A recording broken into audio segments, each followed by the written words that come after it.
नमस्कार दोस्तों। अब हम जानेंगे हॉटनेस एनर्जी के बारे में। हॉटनेस एनर्जी जिसका एलिमेंट है फायर यानी कि आग।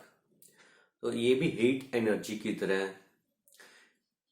हीट जनरेट करती है, बट इसमें हीट बहुत ज़्यादा होती है, यानी कि अपनी चरम पर सबसे ज़्यादा हीट जो होती है उसे हॉटनेस कहते हैं। इसका कलर होता है ऑरेंज और इसका सीजन है मिड समर। जब गर्मी सबसे ज़्यादा होती है जून और जुलाई के मंथ में, उस मंथ को हम हॉटनेस एनर्जी के साथ जोड़ते हैं। तो अगर किसी को जून जुलाई में प्रॉब्लम हो, कोई डिसीज हो, या हर साल जून और जुलाई में उसको कोई प्रॉब्लम आती है, तो माना जाता है कि वो हॉटनेस एनर्जी के बढ़ने से होती है। और अगर हॉटनेस एनर्जी को कम किया जाए, यिन हॉटनेस को कम किया जाए, तो वो ठीक हो सकती है। तो इसका जो इमोशन है वो है सेटिस्फैक्शन। हीट में जॉयनेस होती है, आदमी इंजॉय ज़्यादा करता है, वो हमेशा जॉयफुल रहता है। और हार्डनेस एनर्जी में सेटिस्फैक्शन होती है कि अगर जितना उसके पास है वो उस उतने से ही सेटिस्फाई रहता है। उसको ये नहीं होता, उसके सपने बहुत कम होते हैं, वो खुद में सेटिस्फाई होता है। तो ये है इसका इमोशनल गुण। तो अगर किसी को सेटिस्फाई करना है, वो सेटिस्फाई नहीं रहता है, सेटिस्फाई करना है, तो उसमें हार्डनेस एनर्जी को बढ़ा देना चाहिए। और इसके जो ऑर्गन्स हैं वो हैं ब्रेन यिन ऑर्गन और स्पाइनल कॉर्ड यांग ऑर्गन। अगर यिन से रिलेटेड प्रॉब्लम है तो हम ब्रेन मरीडियन पर या ब्रेन से रिलेटेड नेल पर या कॉरस्पॉन्डेंट सिस्टम पर ट्रीटमेंट करेंगे। बट अगर यांग प्रॉब्लम है तो स्पाइनल कॉर्ड मेरिडियन या स्पाइनल कॉर्ड से रिलेटेड नेल या और सिस्टम से भी हम स्पाइनल कॉर्ड से रिलेटेड ऑर्गन पर ट्रीटमेंट करते हैं।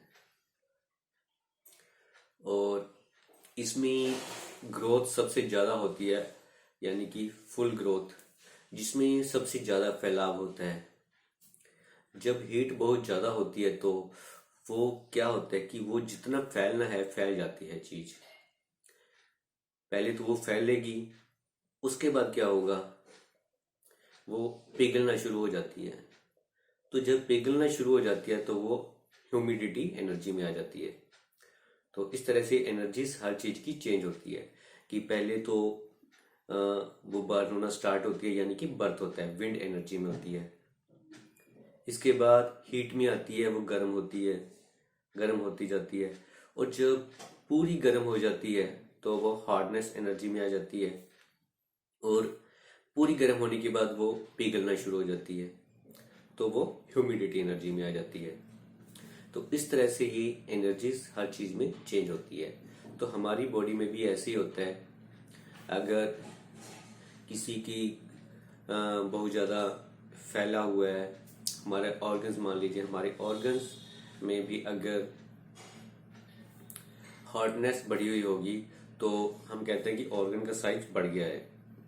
ऑर्गन का साइज अगर बड़ा होगा तो उसमें हार्डनेस ज़्यादा है। या अगर कोई चीज़ ज़्यादा बन रही है तो मानते हैं कि उसमें हीट या हॉटनेस ज़्यादा है,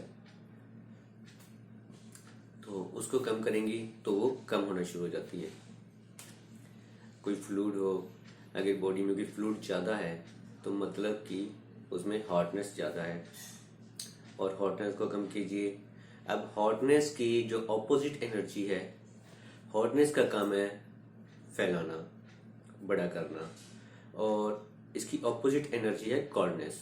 कोल्डनेस का काम है कम करना, छोटा करना, सिकुड़ देना, चीज को बिल्कुल सबसे ज्यादा सिकुड़ना। तो उसमें कोल्डनेस बढ़ा दीजिए तो उसका साइज जो है वो कम हो जाएगा। तो ये है हॉटनेस एनर्जी। और इसमें पेन नहीं होता है जब इस एनर्जी में होती है, इस स्टेज में होता है हॉटनेस स्टेज में बीमारी, तो इसमें पेन नहीं होता है। बट उससे रिलेटेड और ऑर्गन्स में पेन हो सकता है, जहाँ पर इसके कई अलग इसके साथ एनर्जी कई जगह और कम ज़्यादा हो जाती है। अगर एक ऑर्गन में हॉटनेस बढ़ेगी तो दूसरे ऑर्गन में कम होगी, क्योंकि वहाँ की जो हॉटनेस है वो वहाँ पर आ रही है। तो मान लीजिए कि लीवर और गॉल ब्लैडर, अगर लीवर में हॉटनेस बढ़ेगी तो गॉल ब्लैडर में कम हो जाएगी, क्योंकि ये दोनों एक दूसरे के पूरक ऑर्गन है। गॉल ब्लैडर लीवर का सेकेंडरी ऑर्गन है। तो अगर लीवर में हॉटनेस बढ़ेगी तो गॉल ब्लैडर में एनर्जी कम हो जाएगी, तो वहाँ पर कोल्डनेस बढ़ेगी, तो जिसकी वजह से वहाँ पर पेन हो सकता है। तो इस तरह से हम इसको डायग्नोज करते हैं। अब इसका जो फंक्शन है वो है, फंक्शनल सिस्टम है वो है नर्वस सिस्टम। अगर नर्वस सिस्टम से रिलेटेड कोई भी प्रॉब्लम है तो वो हम हॉटनेस एनर्जी से रिलेटेड ऑर्गन पर उसका ट्रीटमेंट करेंगे। तो ये थे इसके विशेषता और इससे रिलेटेड ऑर्गन्स। तो नेक्स्ट हम जानेंगे ह्यूमिडिटी एनर्जी के बारे में।